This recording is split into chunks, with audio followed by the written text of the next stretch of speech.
Hi, my name is Mark Nieves, and I'm here for Cine Geek. I'm talking with Spencer, the writer director for the new movie The Compatriots. So, Spencer, how are you doing today? Hey Mark, I'm doing great. Thank you so much for having me on to talk about the film. No, thank you so much. First of all, congratulations on the movie. I think it's very good and very great. And then I wanted to ask you because we're seeing the how the LGBTQ community we've seen more of their projects on screen. As the term BL from boy love. We're seeing the growth in Asia, and Asia is becoming more and more significant, not only for their studios but for their own countries. Like Thailand, they have the boilo, the BLs are very, very big, very huge. They big money. Also, we're seeing more BLs from Korea and also from Japan. So I think the compatriots is the right step, the way that you're projecting, because it's not only for the community, it's only anybody can watch it, anybody can relate to. So how, since you're the writer, also the director of the movie, how do you feel about bringing this movie to and show it to everybody, and how important is it to you?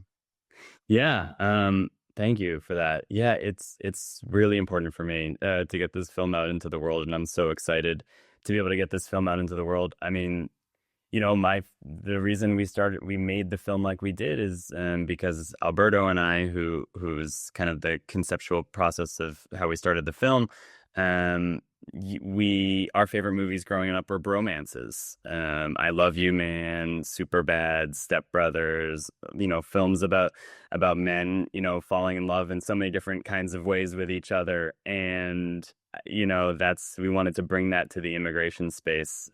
So years ago I found out about my friend's status, and we for about 8 years worked on the screenplay to get it to where it was 2 years ago for production. And yeah, it's been a crazy journey, and I'm so excited to share this film with the world. Yeah, I love the film. Also, it's sad, but the way that right now the U.S. is with the ICE thing, with deportation here in Puerto Rico, we have the big community from Dominican Republic. It's been very, very hard for everybody here and also in the U.S. So I think behind everything, the theme of immigration and also the way that Javi is portrayed and also all the pressures is that from the outside is something that we can still see. It's still relevant. So how don't know impressed, but sometimes you might feel down because it's something that we're still dealing with it. So how was it when you think about bringing this to a movie, this thing of immigration, and also seeing that still happens? Yeah, one of the things that Alberto and I constantly said to each other over the 8 to 10 years we were working on this was, we hope we don't have to make this movie. Like, we hope we don't have to write this script. We hope, let's hope 6 years of our lives had been wasted working on this script because everything got solved, or we're about to go into production and, like, hey, let's hope something gets solved and we're making a period piece. And throughout the film festival circuit, like, let's hope that, this is all in the past, and now we're releasing the film in a probably the most prescient time that the film could possibly be relevant, which is obviously very unfortunate for the people who the film depicts.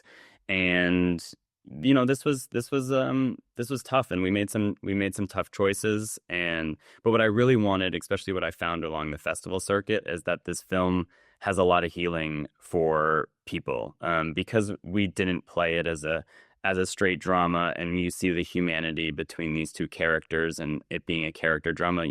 People come out of this film feeling energized and not feeling beat down, not feeling depressed like, you can be watching the news, but feeling energized to, go out and, do something about this and make a change and talk about it and share it with other people. So I think that's kind of what we held on to for all those years is, hey, we have this North Star we're trying to get to, and that is to show people who don't have a friend like I have a friend, a slice of life that they have not seen before. They haven't seen a person who's been here for decades who doesn't have the same rights as, another person who's been here for decades. So that was really important to us. Also, what I did enjoy about the film is that you say anyone can watch it. Is not as is something that's happening right now.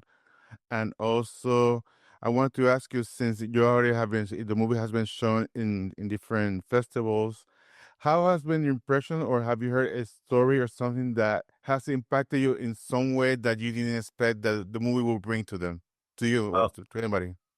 yeah, that's a cool question. Thanks for asking it. The Every single screening we had, multiple people came up to me after and told me their immigration story. And it could have, been someone coming from the Ukraine. It could have been someone coming from Venezuela. It could have been someone coming from, all over the country, all over the world, to America. So many people have a story very similar to the one shot on screen, and people were like, "Oh, I've never seen the green card immigration interview look like this and look as authentic as it did." And I mean, that was really cool to me. We were at the Chelsea Film Festival, and the film ended, and the woman next to me, who I didn't know, was crying, and then she found out I was the writer and director, and she just was so grateful and thankful for the film being made. Um, and for a long time we debated even making the film. Like, is this the right film for me? Is this the right film for me as a first-time director? Is this a subject matter for me to take on? And my my thing going into it was like, hey, let's get every single person who touches this project have an authentic connection to this story and these people. And we did that. And I think it comes across on screen.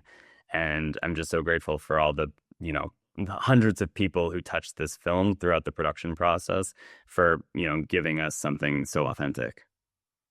Also, what I did enjoy about the movie is just the cast. The cast is a great cast, especially Rafael. So, how was it finding Rafael for the script, and also how was the relationship with him, because he's the one who carries the movie, and Yeah. we see the struggles and everything. So, how do you find him, and how was it working with him? Yeah, I mean, Raphael's amazing. Just an unbelievably great and talented actor. And it was a funny story because we were doing a table read about a few months before we were going to go into production, just so I could do like final script edits.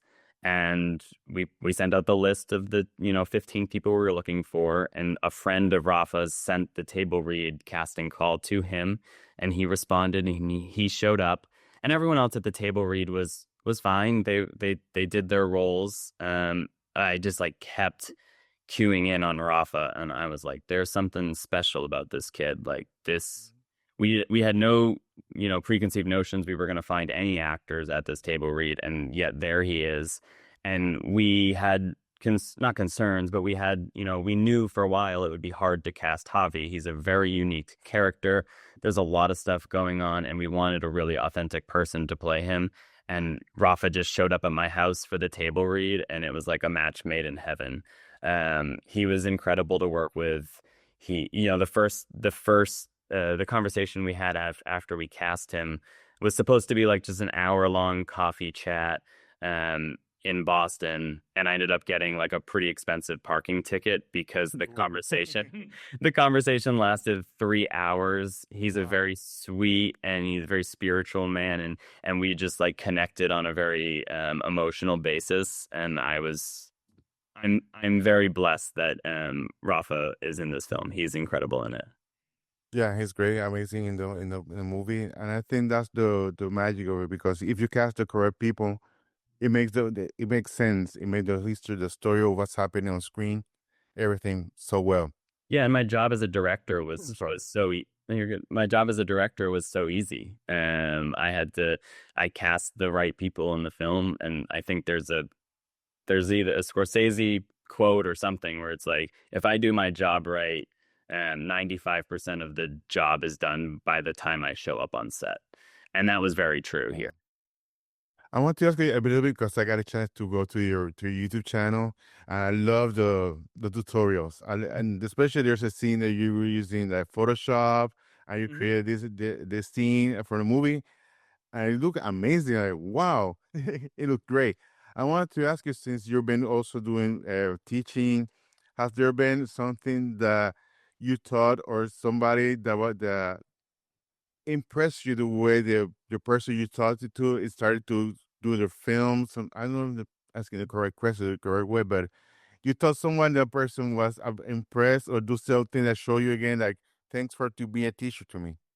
Oh, that's so cool. Yeah, I started those editing tutorials because I was an editor first by nature, and I edited the Compatriots. And yeah, I've had a lot of people ask me for all sorts of different kinds of advice, from editing to screenwriting, for instance, and being able to leave your mark on another person, to have them go out and do a project and getting to see that is pretty magical. I had so many comments on those YouTube channel videos. I did not know anyone was going to watch these things, and they still get views and comments to these days. And constantly, I'll go back in, and they'll share their projects with me, and I think that's really cool. It's really special.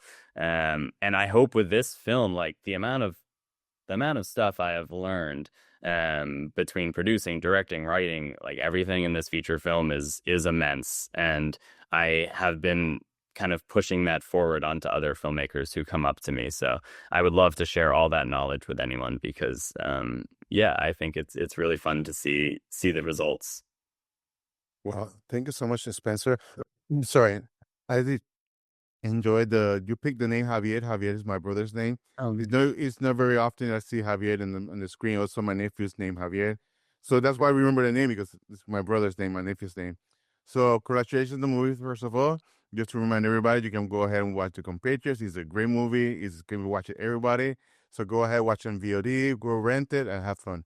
Spencer, thank you so much, and I really appreciate it. yeah, thank you so much, Mark. This is You're really welcome. fun.